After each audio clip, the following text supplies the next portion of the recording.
Hello guys, कैसे हो सब। आज का जो लीड कोड पे क्वेश्चन है वो है nth मैजिकल नंबर। क्वेश्चन का डिफ़िकल्टी लेवल हार्ड कैटेगरी में रखा है, बट क्वेश्चन डिफ़िकल्ट है नहीं एक्चुअली, बस थोड़े बहुत कॉन्सेप्ट्स हैं नंबर थ्योरी के। चलो देखते हैं क्वेश्चन। बोल रहा है कि a positive integer is a magical number if it is divisible by either A और बी। मतलब दोनों में से किसी से डिविजिबल अगर होगा तो वो मैजिकल नंबर कहलाएगा।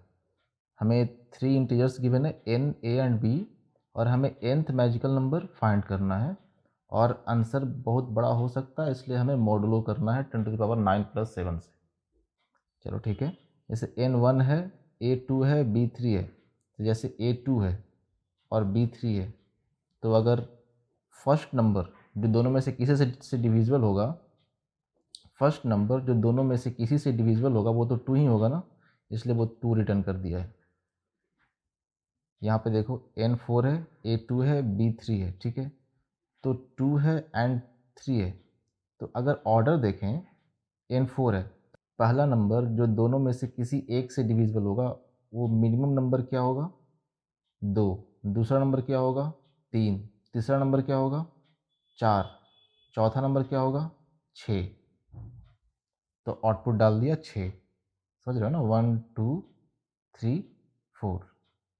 इसी तरीके से नेक्स्ट देख लें, ये 5 के लिए n5 है, a2 b4 2 4।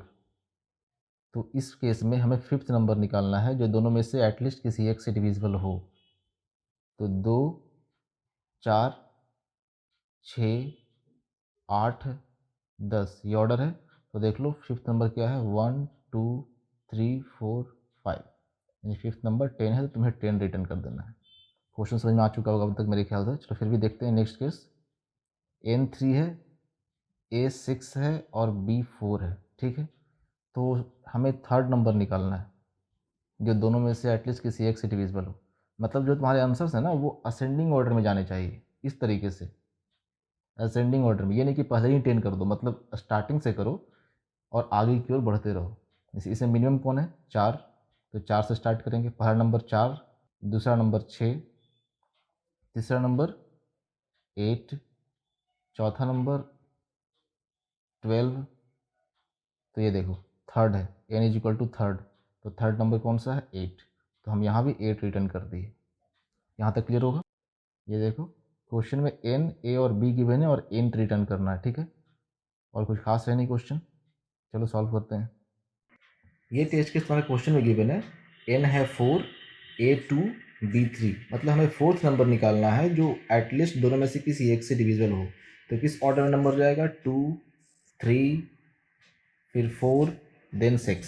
तो फोर्थ नंबर निकालना है, तो फोर्थ नंबर हो गया तुम्हारा आंसर 6, ठीक है। लेकिन यहाँ एक चीज़ ऑब्जर्व करने वाली है। ये देखो आउटपुट तुम्हारा 6 है, ठीक है। तो numbers of number which are divisible by A and numbers of number which are divisible by B. तो यहाँ ए से डिविजिबल होने वाले नंबर्स कौन कौन है, ये है, ये है और ये है। और बी से डिविजिबल होने वाले नंबर कौन कौन से हैं, ये है और ये है, ठीक है। तो ए से डिविजिबल होने वाले नंबर की संख्या तुम्हारे पास 3 है और बी से डिविजिबल होने वाले नंबर की संख्या तुम्हारे पास 2 है, ठीक है। तो वो फाइंड करने के लिए तुम करोगे 6/2 प्लस 6/3, ठीक है। लेकिन ये तो तुम्हारे पास 5 दे देगा, ये तुम्हारे पास 3 दे देगा और ये 2 दे देगा, लेकिन यहाँ तो फोर्थ है। तो इसमें से माइनस करोगे तुम जो ओवरलैप कर रहा है, 6/LCM ऑफ 2 एंड 3। तो LCM ऑफ 2 एंड 3 ये तुम्हें दे देगा 6, तो -1 = 4। समझ में आ रहा है ना यहाँ से, ये 4 तक कैसे पहुँचे हैं। एक और एग्जांपल देख लो। यहाँ देखो इनपुट 5 है, A6 है, B4 है, तो फिफ्थ नंबर का आउटपुट आता है 16। तो ये 16 से वापस तुम यहाँ पहुँचना चाहते हो तो कैसे पहुँचोगे, तो numbers of number which are divisible by A and numbers of number which are divisible by B, वो फाइंड करने के लिए तुम डायरेक्ट कर दो 16/6 प्लस 16/4। तो ये रिजल्ट दे देगा तुम्हारा 2 + 4 माइनस 16/LCM ऑफ 6, 4। तो ये तुम्हारा पास आ जाएगा 12 - 1। 5, ठीक है ना। सी प्लस प्लस में अगर तुम्हारे पास डेटा टाइप इंट है और जैसे x इक्वल टू अगर हम करते हैं 16/12, तो ये तुम्हारे पास स्टोर डेसिमल के फॉर्म में नहीं होगा, ये तुम्हारे पास डायरेक्ट फ्लोर फंक्शन आ जाता है जो कि तुम्हारे पास वैल्यू आ जाएगा 1, ठीक है। तो हमें इसके बारे में ज़्यादा सोचना नहीं है कि ये हमें 16/12 तुम्हें 1 कैसे ला करके देगा, क्योंकि ये ऑलरेडी अंडरस्टूड है कि अगर वेरिएबल मेरा इंट होगा या फिर लॉन्ग लॉन्ग होगा तो हमें 1 ही ला करके देगा। अगर फ्लोट या डबल होगा तो उस केस में तुम्हें डेसिमल देगा, लेकिन तुम्हें डायरेक्ट 1 ला करके देगा। इसलिए हमें फ्लोर फंक्शन यूज़ करने की ज़रूरत नहीं पड़ेगी ये सॉल्व करने के लिए। अब देखो, इस क्वेश्चन को सॉल्यूशन करने के लिए हमें जीसीडी और एलसीएम की ज़रूरत पड़ेगी। तुम लोग में जैसे इसका कॉन्सेप्ट क्लियर है वो या इस पार्ट को स्किप करके नेक्स्ट जा सकता है, नेक्स्ट पार्ट को देख सकता है। तो इस पार्ट में क्या है, जैसे ए और बी नंबर्स है, ठीक है। तो जीसीडी निकालने का ये सबसे फास्टेस्ट तरीका है। जैसे तुम बी इक्वल टू 0 है तो रिटर्न कर दो ए को, अदरवाइज बी और ए मॉड बी पे वापस जीसीडी फंक्शन को कॉल कर दो।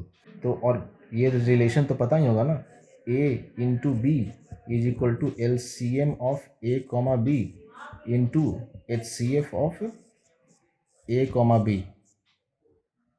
अगर एक एग्जांपल से समझो, तो जैसे ए मेरे पास 3 है, बी हमारे पास 2 है, ठीक है। तो ए इंटू बी तुम्हारे पास 6 आ जाएगा, L C M of A comma B तुम्हारे पास 6 आ जाएगा और एच सी एफ इसका 1 आ जाएगा।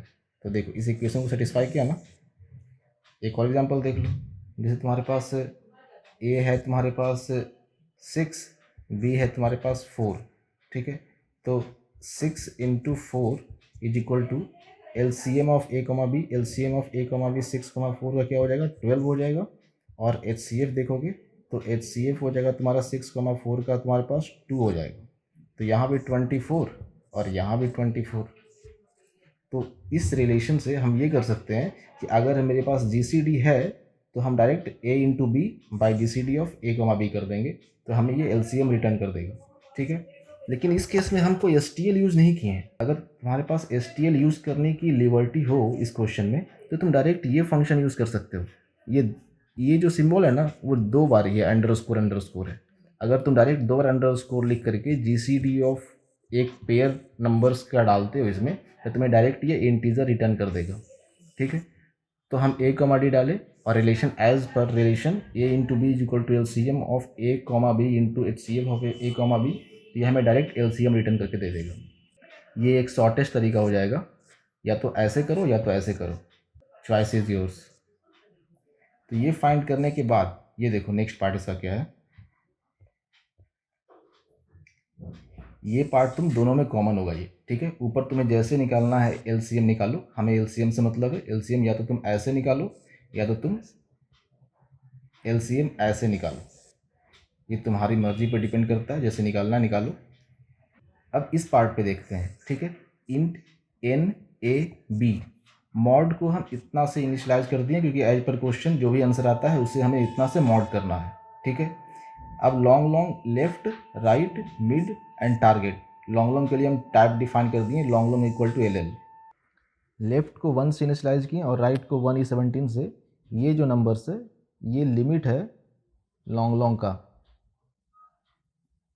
ठीक है। तो इसको इससे इनिशलाइज कर दिए और ये बाइनरी सर्च है, ये इतना part binary search while left is less than right mid equal to left plus right by 2।